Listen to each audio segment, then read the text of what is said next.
ஓம் அகிலாண்டேஸ்வரியே போற்றி, அகிலத்தை ஆள்பவளே போற்றி போற்றி. நல்லதே நினைப்போம், நல்லதே விதைப்போம். அம்மன் அருள்வாக்கு குழந்தைகளுக்கு இந்த அம்மன் தாயின் ஆசீர்வாதங்கள் எப்பொழுதுமே முழுமையாக கிடைக்கும். அன்பு பிள்ளையே, கணவனை இழந்த அல்லது கணவனை விட்டு பிரிந்த ஒரு பெண்ணால் உன்னுடைய வாழ்க்கையே இன்று சூனியமாகி நின்று கொண்டிருக்கின்றது. என் தங்கமே, அம்மா சொல்கின்ற விஷயம் யாரை பற்றி என்று முதலில் நான் சொல்லிவிட்டேன்.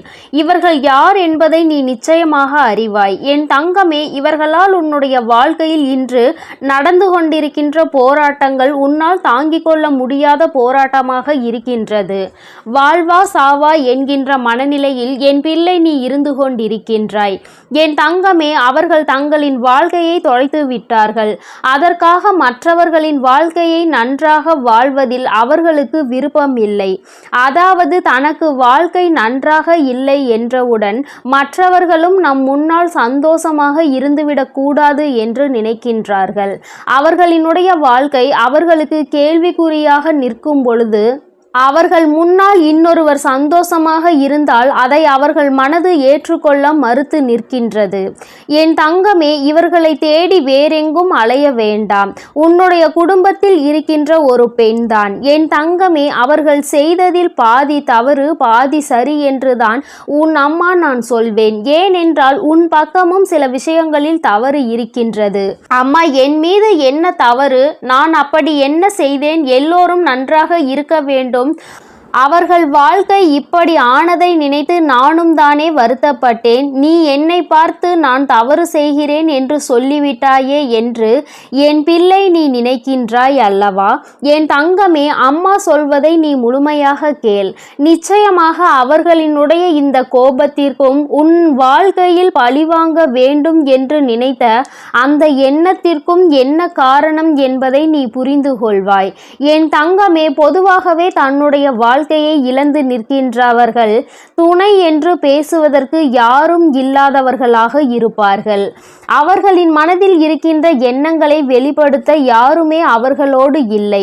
அப்படி இருக்கின்ற சூழ்நிலையில் அவர்கள் முன்னிலையில் நீ உன்னுடைய வாழ்க்கையை சந்தோஷமாக வாழும் பொழுது அவர்கள் மனதிற்குள் ஏக்கம் வந்து விடுகிறது.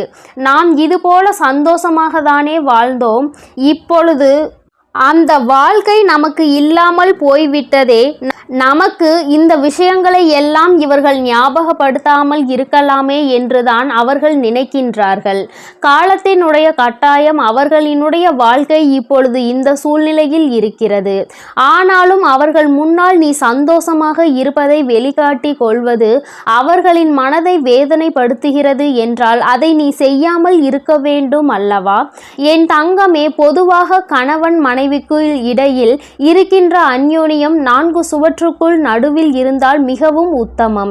வெளியில் சென்று அதை காண்பிக்க வேண்டும், அன்பை நிரூபிக்க வேண்டும் என்ற அவசியம் யாருக்கும் இல்லை.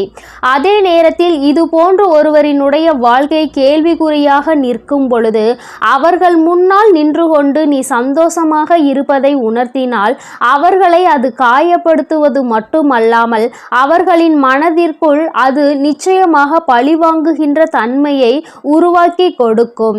ஏன் உனக்கு இது புரியவில்லை என் தங்கமே? இன்னொரு விஷயத்தை பார்த்தால் அவர்கள் நினைக்கலாம், நம் வாழ்க்கைதான் இப்படி ஆகிவிட்டது, அவர்களாவது சந்தோஷமாக இருக்கட்டும் என்று பெருந்தன்மையோடு அவர்கள் நினைக்கலாம். ஆனால் அந்த பெருந்தன்மை அவர்களிடத்தில் இல்லை என்றால் குற்றம் உன்மீதும் திரும்பிவிடும் அல்லவா? நீ இந்த வாழ்க்கையை எப்படி வாழ்கிறாய், நீ என்னவெல்லாம் செய்கிறாய் என்பதை கண்காணிப்பதே அவர்களின் வேலையாக மாறிவிட்டது.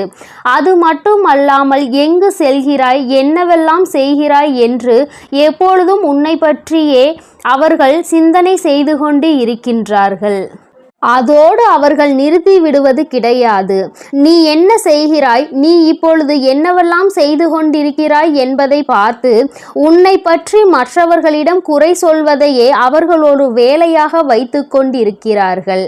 அவர்களின் நேரத்தை பெரிதாக செலவிட்டு அவர்கள் உனக்காக அதனை பேசி வருகின்றார்கள்.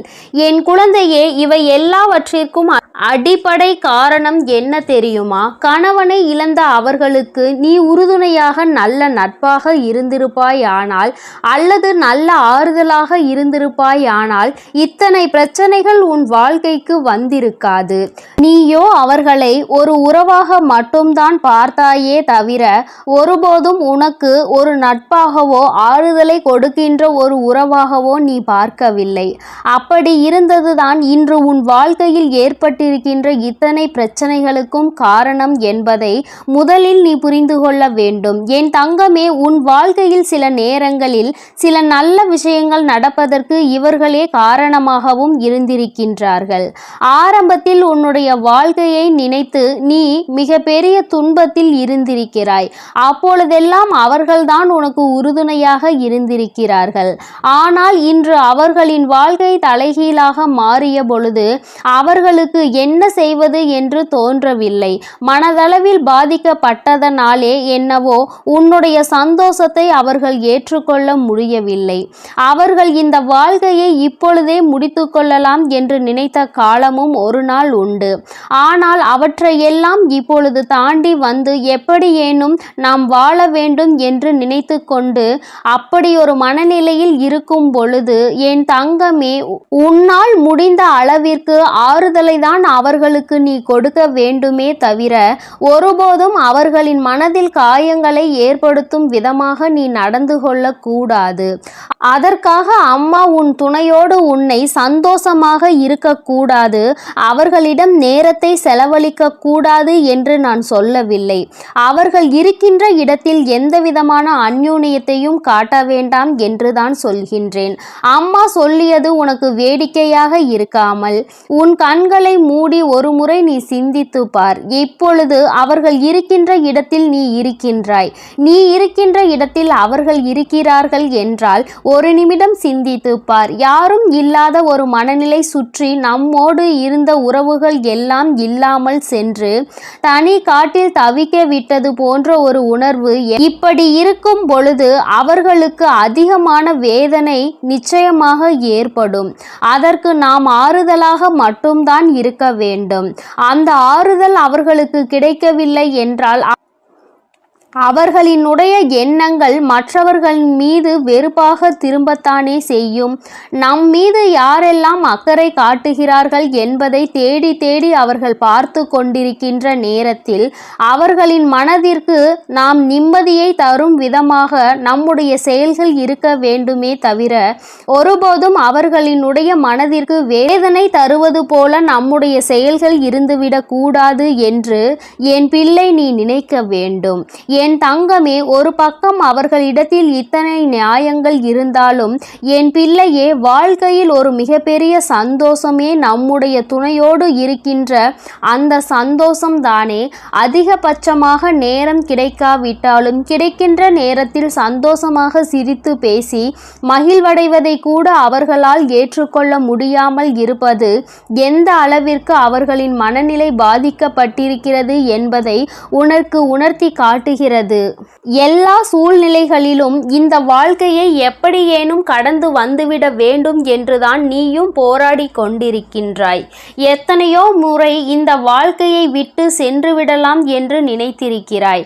அவர்களின் வாழ்க்கை இப்படி ஆகிவிட்டது என்பதற்காக நம்முடைய வாழ்க்கையையும் நாம் தொலைத்துவிட வேண்டும் என்றல்லவா அவர்கள் நினைத்து கொண்டிருக்கிறார்கள் என்று என் பிள்ளை நீ வேதனைப்படுகிறாய்.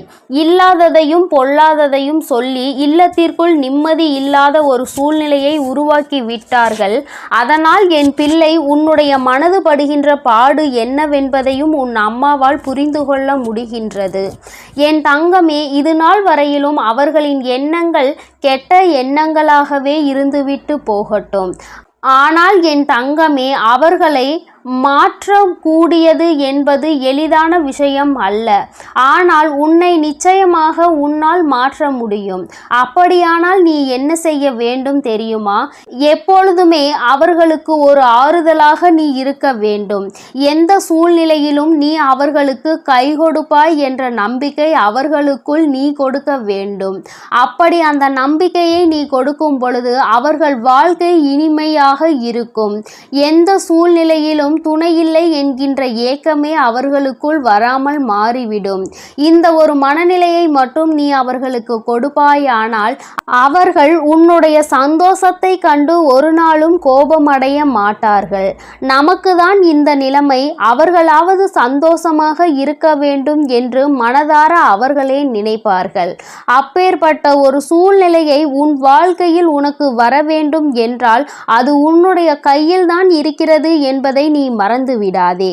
என் தங்கமே, இப்படிப்பட்டவர்கள் உன்னை சுற்றி இருக்கின்றார்கள் என்றால் நீ அவர்களுக்கு ஆறுதலாகவும் அரவணைப்பாகவும் இருந்து உன்னுடைய அன்பை நீ அவர்களுக்கு கொடுத்தால் போதும். உன் குடும்பத்தில் இருக்கின்ற அத்தனை பிரச்சனைகளையும் சரி செய்து விடும்.